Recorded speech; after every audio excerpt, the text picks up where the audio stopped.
Saya rasa ramai ada nampak muka saya viral.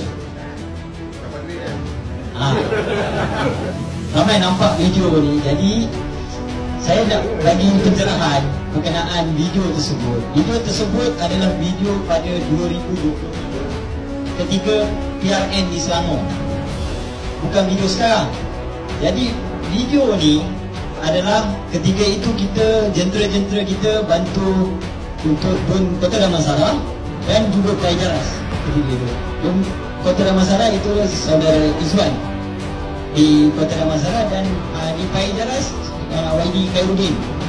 Jadi pada ketika itu saya sebagai ketua AMK di Sungai Buloh.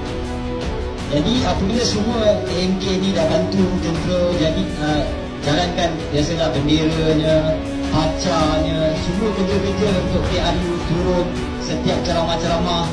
Jadi balik tu, ketika itu saya yang tanya dengan YB Datuk Ramadan, YB, semua orang dah pergi bekerja, untuk duit makan tak ada, untuk belanja-belanja, makan-makan minum. Jadi kalau makan minum pun kita tak boleh tanggung dekat ahli parti kita. Jadi saya tak tahulah, takkan semua nak bagi senyuman je. Jadi, dan saya juga adalah staf di Pejabat Parlimen. Jadi video ni dimanipulasikan kepada seorang staf Pejabat Parlimen, minta dengan YB Datuk Ramadan, bukan yang ini dasar politik, ni saya staf. Dan minta dan untuk belanja. Kalau biasanya, kalau YB Ramadan pergi kedai makan sekali, kita makan, itu dah rayakan dah. Jadi kalau dia tak ada masa, dia akan serahlah ada pas untuk belanja jentera-jentera ni. Jadi, dan buat kerja rakam video ni pun, kalau parti lawan saya nak apa?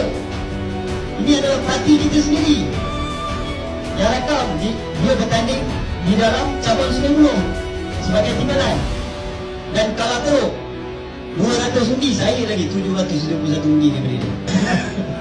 Jadi kita tak baiklah dalam parti ini, perlawanan adik-beradik. Kalau benda ni impact kepada semua calon-calon yang akan datang dalam PKR.